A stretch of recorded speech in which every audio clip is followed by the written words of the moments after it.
Apa sebenarnya hakikat bahagia itu? Ada seorang kaya, hartanya banyak, dia naik kereta yang besar, megah dan mewah. Dalam perjalanan dia tengok ke sebelah kanan ada tanaman padi sawah yang menghijau. Lalu dia pandang ada budak-budak kecil membawakan makanan beserta ibunya menuju pondok di tengah sawah. Suami sudah menunggu makanan siang tiba. Apa kata orang kaya dalam kereta? Oh, bahagianya petani. Di tengah perutnya lapar, istri dan anaknya datang. Makanan tiba pada waktunya. Air minum dapat menghilang dahaga. Lapar hilang, rindu pun sirna, karena istri dan anak ada di sekitar dia. Bahagianya menjadi petani, kata orang kaya dalam kereta. Masa orang kaya berpikir bahwa dia tidak bahagia? Si petani yang bersama anak di pondok tua itu pula memandang orang kaya di atas kereta. Apa kata dia? Betapa bahagianya orang kaya naik kereta, sedangkan aku hanya duduk di pondok yang tua. Maka pada hakikat dua-duanya tak bahagia. Jadi sebenarnya bahagia itu punya siapa? Oleh sebab itu bila kita baca kitab-kitab, maka makna sa'adah, kebahagiaan, orang yang bahagia sa'id, bahagia adalah insyirahus sadr, ketika hati terasa lapang apapun yang datang.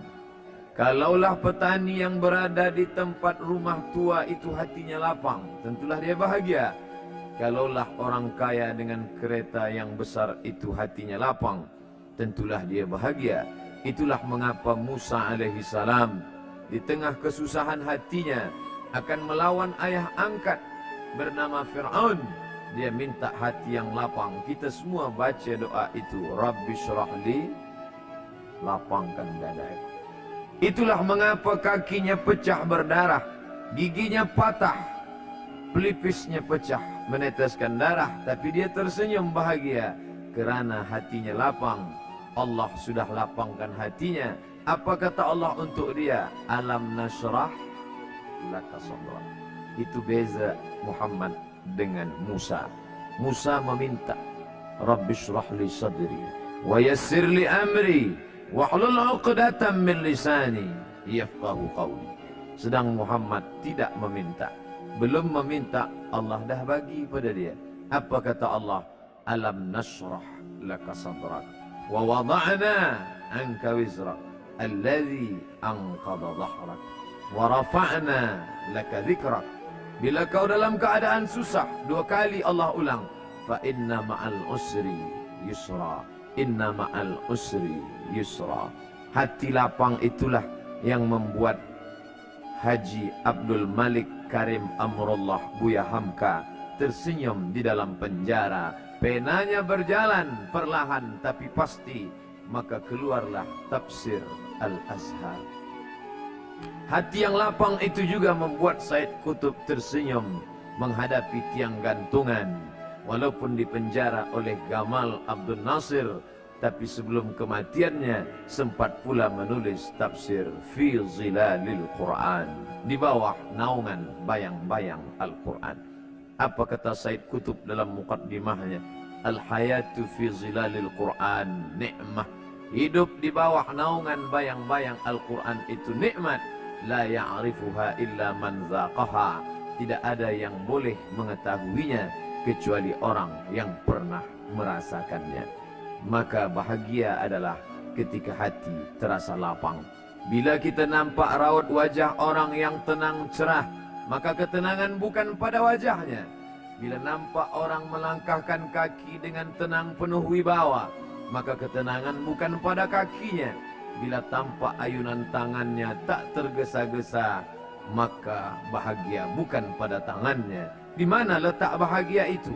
Ala fil jasadi mutrah. Ketahuilah dalam jasad ada segumpal, ada sekepal, ada sesuap. Idza salahat salahal jasadu kulluh. Kalau yang segumpal itu baik, maka yang lain ikut menjadi baik. Wa idza fasadat fasadal jasadu kulluh. Kalau yang segumpal itu rusak, maka dia pun ikut menjadi rusak. Yang segumpal itulah yang mengendalikan mata, telinga, tangan, kaki. Yang segumpal itulah tempat rindu, benci, marah, ridha, ikhlas, fasik, hasad, kufur. Di sanalah bersemayam rindu dan benci. Maka jangan terlampau benci. Habib habibaka haunamma. Kalau kau sayang, sayanglah secukupnya sahaja. Karena boleh jadi hari ini kau sayang, besok berubah menjadi kebencian. Kalau kau benci, bencilah secukupnya sahaja. Boleh jadi esok pagi dia menjadi orang yang tersayang. Berapa banyak puan-puan berkata, siapa itu? Itulah orang yang dulu paling aku benci. Tapi hari ini masih ada juga benci, tapi tak banyak. Oleh sebab itu maka dijaga dia.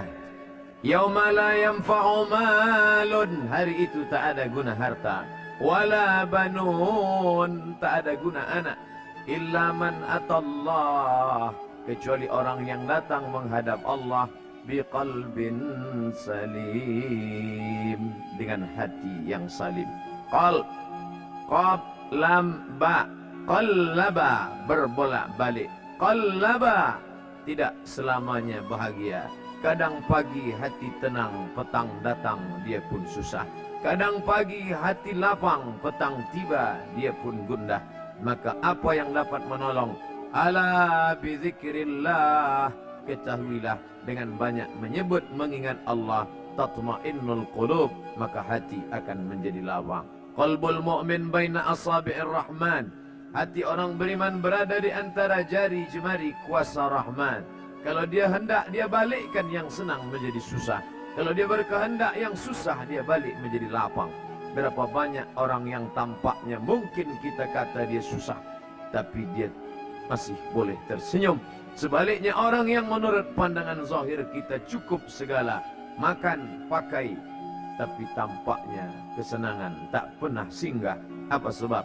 Kerana hati milik Allah.